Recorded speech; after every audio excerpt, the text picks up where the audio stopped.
Nos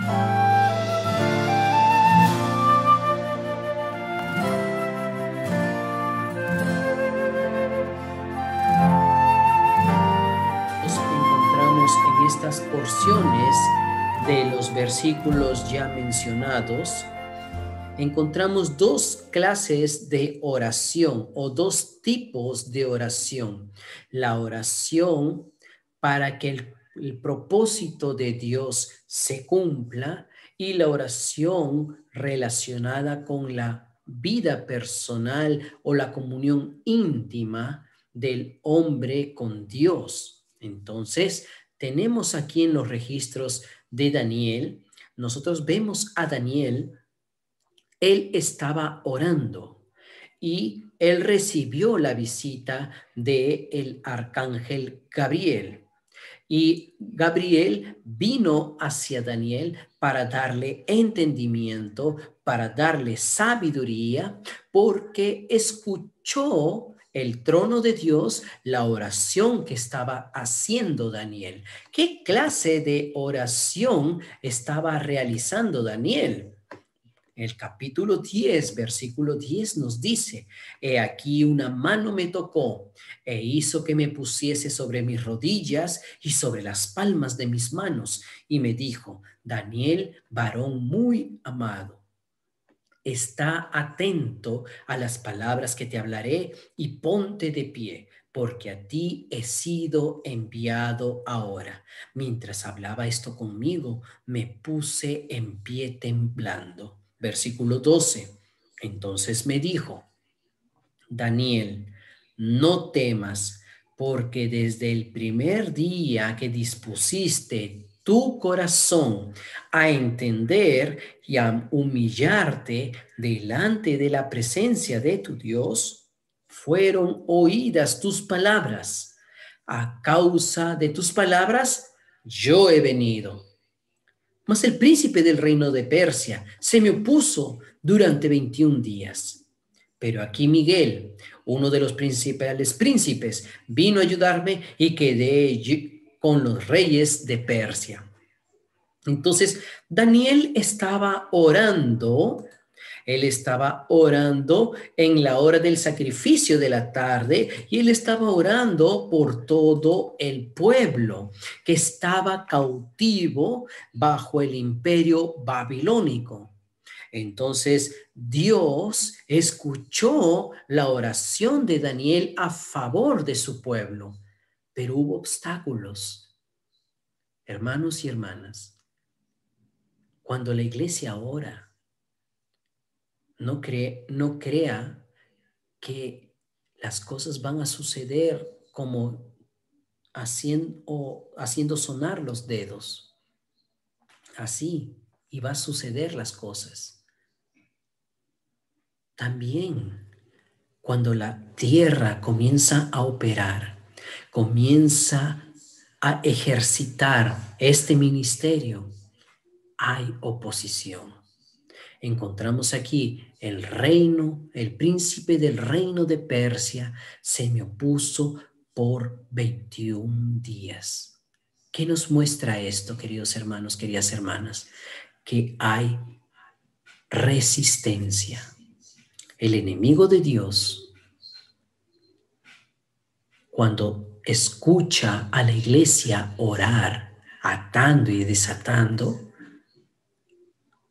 ejerce resistencia para que no se cumpla aquello por lo cual nosotros estamos pidiendo, aquello por lo que nosotros estamos orando.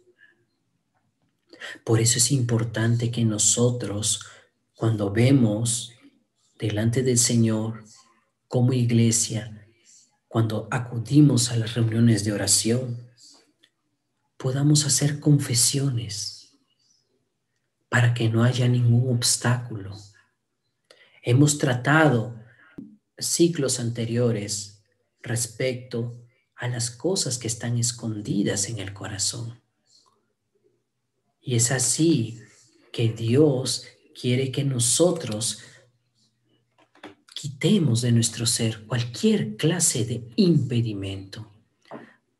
Por un lado, el príncipe de Persia ofreció resistencia 21 días, pero a veces somos nosotros la resistencia. Nosotros somos los que resistimos porque no somos doblegados, porque no recibimos luz, porque no tratamos con nuestro corazón.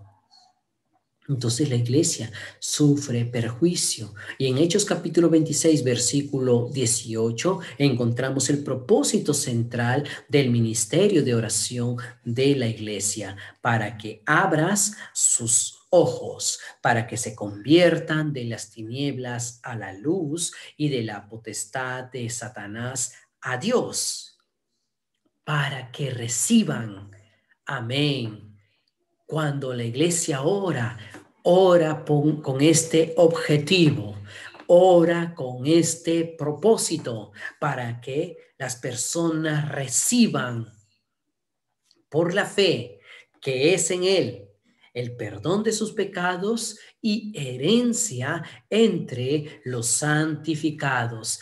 Qué maravilloso es esto, queridos hermanas, que Dios puede utilizar la iglesia, a usted y a mí, a todos nosotros, los que estamos reunidos, cuando estamos en 2 o 3 o cuando estamos en la reunión de oración de la iglesia, podemos orar para que la voluntad de Dios se realice. Por eso que Mateo capítulo 6, versículo 6 nos dice: mas tú cuando ores, entra en tu aposento y cerrada la puerta, ora a tu Padre que está en secreto, y tu Padre que ve en lo secreto te recompensará en público. ¿Esto qué significa? Que hay un Dios que responde las oraciones. Nosotros oramos en lo secreto, Dios actúa en lo visible, en lo público.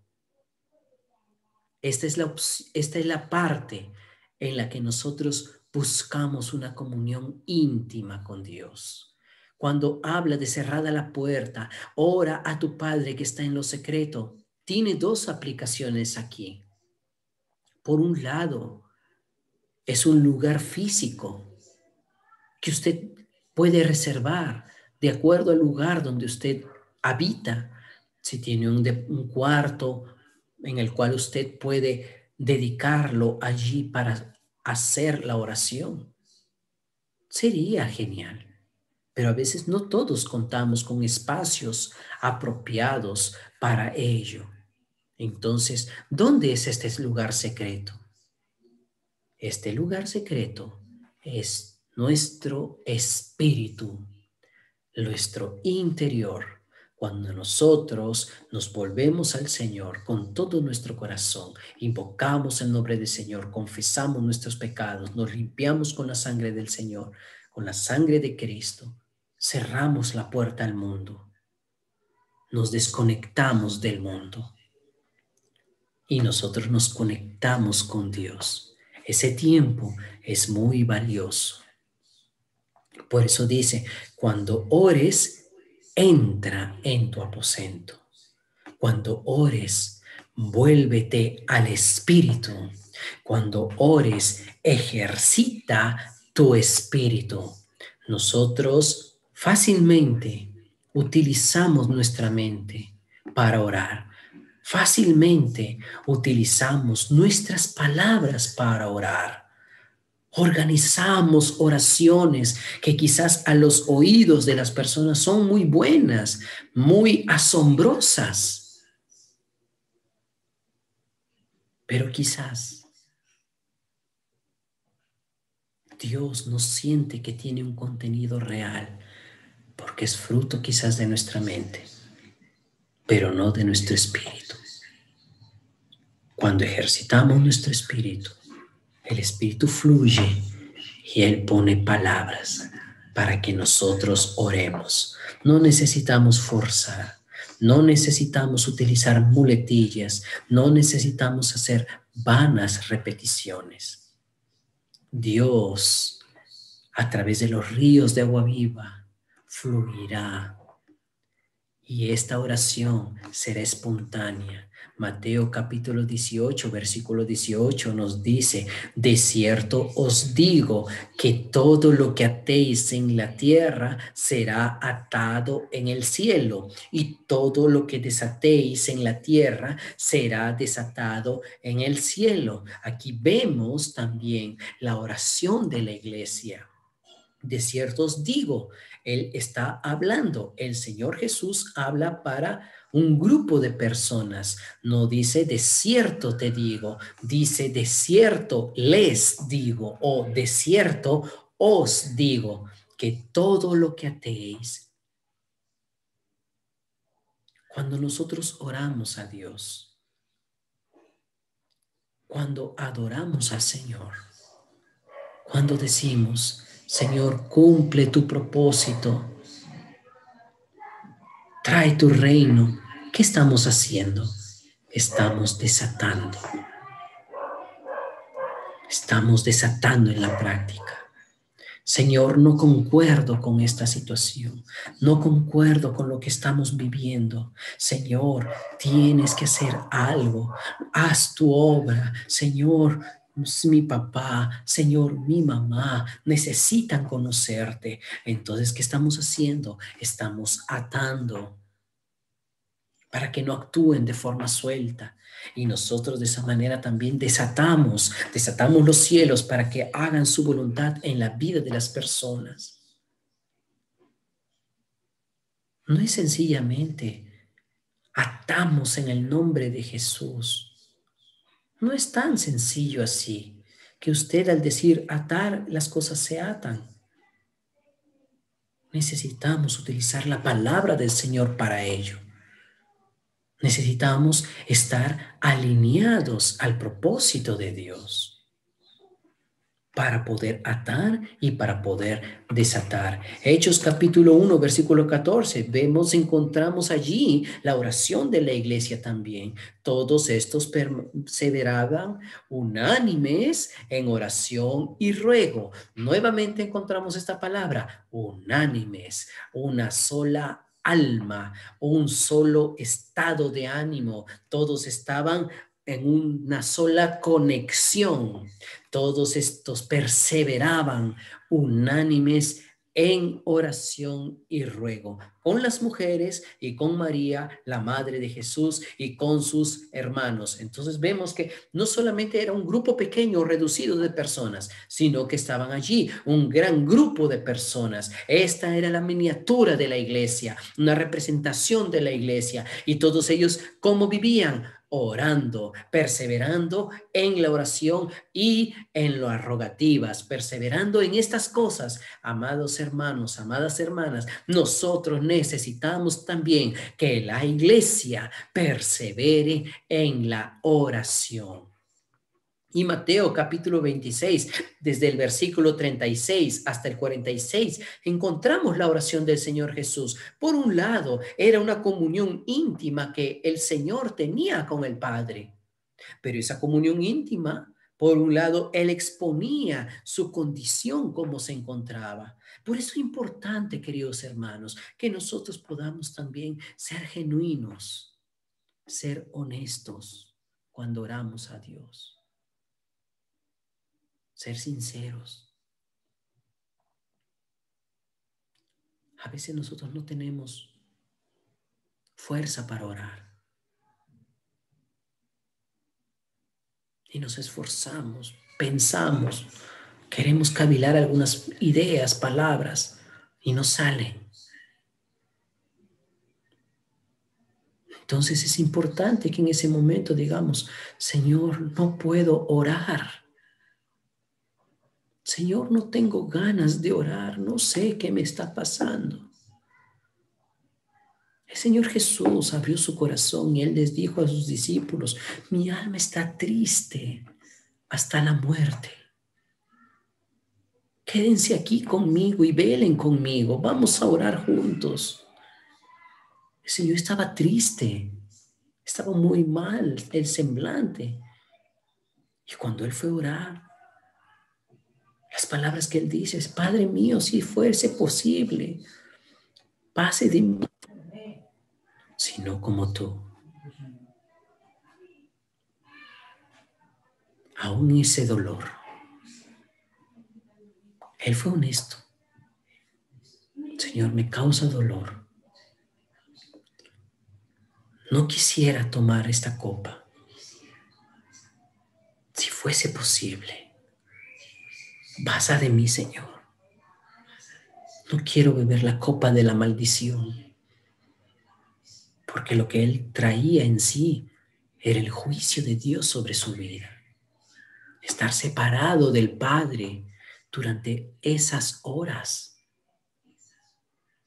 Él valoraba mucho la presencia del Padre. Y eso es lo que no quería perder. Pero Él dijo, no se haga como yo, sino como tú. En nuestra comunión con el Señor, necesitamos también ahondar en esa confianza. El Señor encontró a los discípulos, los vio durmiendo. ¿No habéis podido velar conmigo 1 hora? Velad y orad para que no entréis en tentación. El Espíritu de la verdad está dispuesto. El Espíritu, queridos hermanos, es en espíritu que el Señor desea que oremos. En espíritu y en verdad. Él volvió, oró por segunda vez, diciendo, si no puede pasar de mí esta copa sin que yo la beba, hágase tu voluntad. Él sentía en su interior que no había otro modo. En su interior existía este conflicto.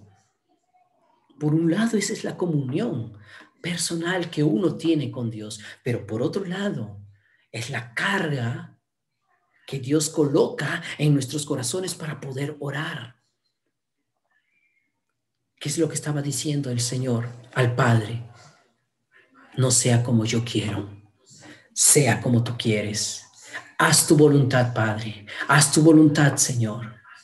Aunque me duela, aunque me cueste, haz tu voluntad. El Señor Jesús sabía que la oración no solamente era en la esfera personal, era para que Dios aquí en la tierra cumpla su propósito. Y alabamos al Señor, queridos hermanos, porque a través de esta oración es que el Señor tomó valor, tomó fuerza para poder ir el último trecho de ir a la cruz, para poder ser el Cordero de Dios que dio su vida por usted y por mí. Hoy, hermanos, ahora nosotros oramos para que las personas también puedan ser salvas. Limpiamos nuestro corazón, somos honestos delante del Señor, nos exponemos delante del Señor, le decimos lo que sentimos desde lo más íntimo de nuestro corazón. ¿Para qué? Para que el Señor pueda hacer también allí, en medio de nuestros sentimientos, en medio de nuestros dolores, en medio de nuestras aflicciones, de nuestras tristezas, Él pueda hacer su voluntad. Aleluya. Dios quiere hacer su voluntad como es hecha en los cielos, aquí también en la tierra. Y para eso Él cuenta con la oración de la iglesia. Alabado sea el Señor. Amén.